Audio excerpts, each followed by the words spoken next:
Louvado seja Deus, paz e graça do Senhor Jesus Cristo. Deus abençoe sua vida, sua casa, seu lar, seu ministério.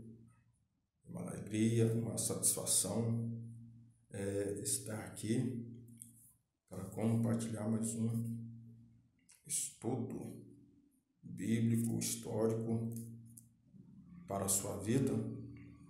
Quero trabalhar principalmente aqui na questão aqui da história mesmo, a história da religião, a história do cristianismo, e falar aqui acerca de Constantino, a igreja, o Império Romano, Constantino I, que é Constantino I, ou Constantino Magno, Constantino o Grande.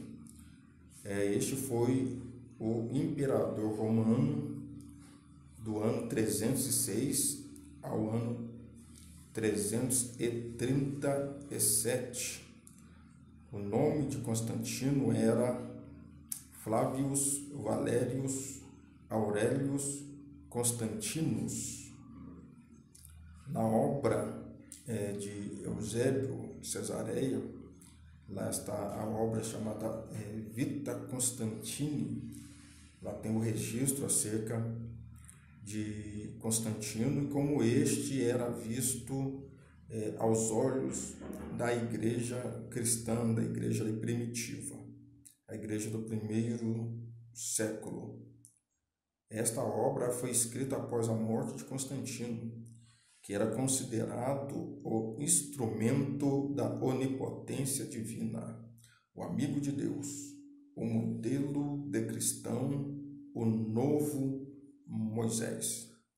A figura de Constantino, a figura do imperador, ela era muito mais idealizada acima de toda a realidade histórica. Então, nós temos aí um ponto importante aqui, mostrando aqui que não havia somente um olhar para o imperador com um olhar governamental.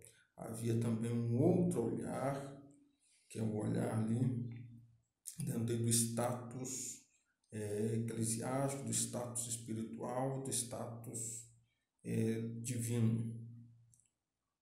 Constantino, este foi educado na corte de Diocleciano e declarado César Augusto, César, por Galério, pelo imperador Galério.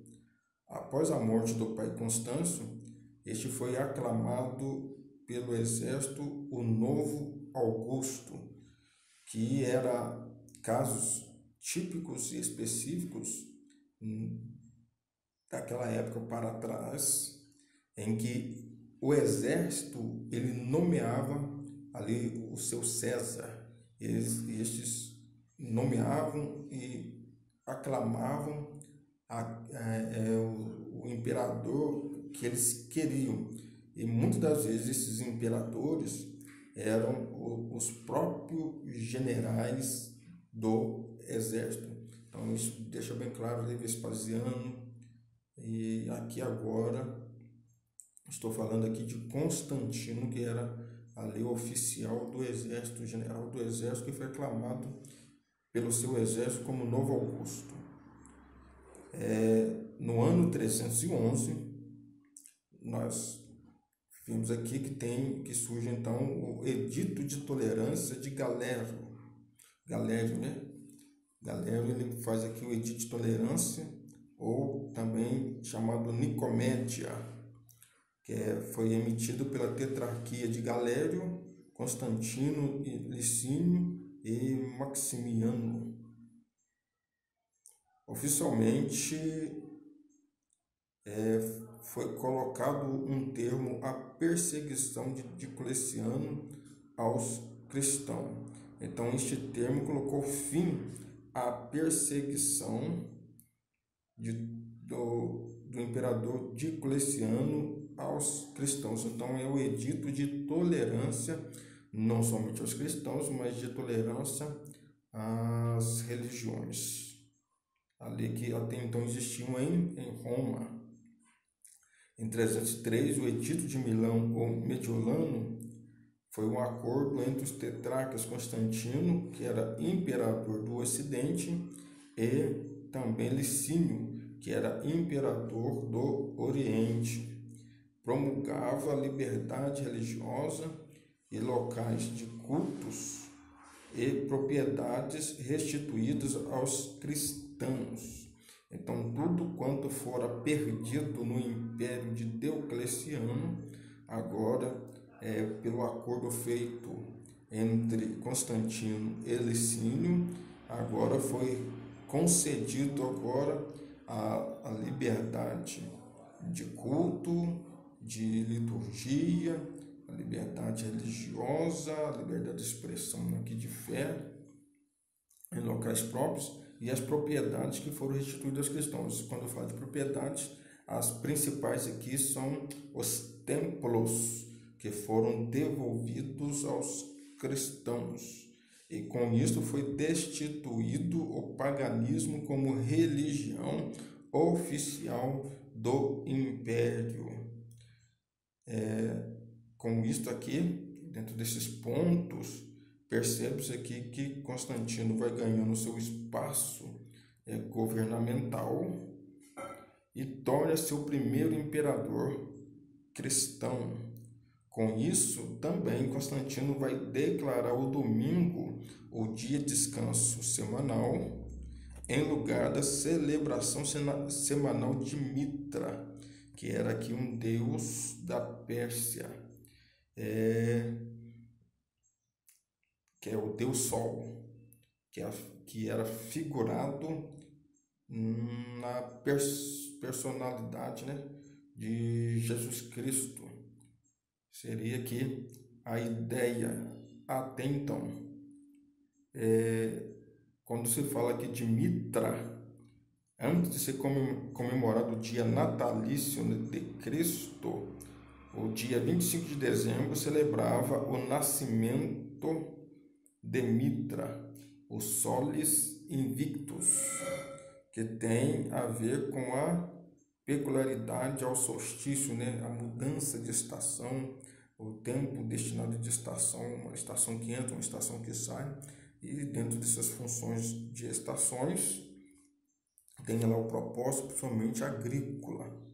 Então tinha muito a ver com isso. Então aí está um dia declarado e promulgado aqui por Constantino.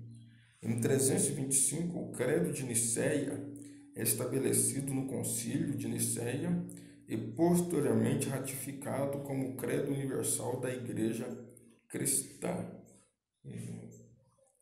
É firmado também no Credo de Nicéia, aqui no Concílio de Nicéia, é firmado a doutrina acerca da divindade de Jesus Cristo. Então foi a partir do Credo de Nicéia, o Concílio de Nicéia, que foi reconhecido a divindade de Jesus Cristo, que até então não era pauta de nenhuma doutrina quanto aí a igreja aí ensinava acerca aí da divindade de Jesus Cristo, mas aqui que foi afirmado e confirmado. Com isso também nós temos aqui que este concílio ele foi convocado, patrocinado e dirigido pelo imperador. Não foi dirigido por autoridades eclesiásticas, mas uma autoridade civil, uma autoridade estatal, uma autoridade governamental. Então, o próprio imperador é quem presidiu o concílio. Ok? Então, é importante que nós vemos aqui alguns pontos que nos mostram aqui a força do imperador, a atuação. E um outro dado que interessante é que a capital do império foi transferida de Roma para Constantinopla. Então, Constantino tirou ali como capital do Império Roma e passou a ser agora Constantinopla, atual Istambul, que foi capital do Império Romano de 330 a 395. Depois nós temos o Império Bizantino, ou Roma do Oriente, que é 395 a 1204, e o último aqui, lógico que teve outros impérios aqui, é o Império Otomano, né, o Império dos Turcos, 1453 a 1922. Uma outra cidade aqui se tornou também capital do Império, agora não no Oriente, mas no Ocidente, é Arles, é a Gália Romana, que é a atual França. Chegou a ser capital do Império Romano do Ocidente, sendo uma das cidades favoritas de Constantino.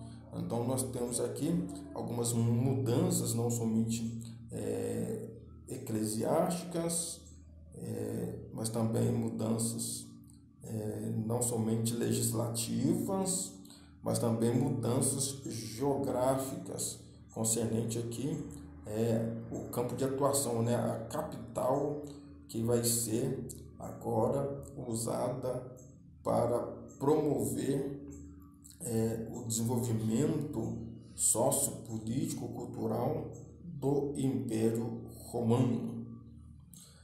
Com Constantino no poder, o que vai acontecer? Os bispos vão desfrutar de imunidade fiscal, tendo aqui concedido a eles o mesmo status, do mesmo grau dos senadores. Eles usavam púrpura como os oficiais do imperador, então as suas vestimentas eram também púrpuras, como oficiais do imperador. Possuindo os mesmos privilégios dos senadores, usavam a faixa púrpura para mostrar a dignidade imperial, com direito senatorial para viajar usando o serviço postal do império. Então o que acontece? Os bispos eles passaram a ter privilégios, status e também poder de atuação aqui no grau de atuação, no mesmo nível dos senadores. Enquanto os senadores se vestiam de púrpura, os bispos passaram a usar uma faixa púrpura, demonstrando ali que eles eram constituídos também como oficiais do imperador. Então, pessoas de suma importância aqui do imperador. E assim nos mostra que a igreja ela passou a ser moldada de acordo com o império. Em 380, Teodósio promulga o Edito de Tessalônica, também conhecido como Conctus Populus, ou Defite Católica. Estabelece o cristianismo, a religião do Estado no Império Romano. Então nós temos aqui abolindo. O que acontece aqui? Quando se torna aqui a religião oficial do Império, a Igreja, dentro desse edito passa a ser abolido aqui as práticas politeístas, fechando templos pagãos. Assim surge a Igreja estatal do Império, que é o cristianismo niceno, como religião oficial. Um dado importante aqui que eu quero lembrar é que, por voto e decreto do Senado, poderia constituir a quem bem quisessem a divinização, a deificação. A autoridade esta que os bispos passaram a ter. Eles tinham o poder de voto e de decretar quem bem entendesse, quem eles poderiam prestigiar como augusto, como venerável, como divino. Então eles receberam toda esta autoridade aí, o bispado. Então, tá certo? Então é importante nós vimos aí que os imperadores passaram a ser reconhecidos não somente na morte, mas também em vida como divinos. Amém? Deus abençoe. Shalom a todos.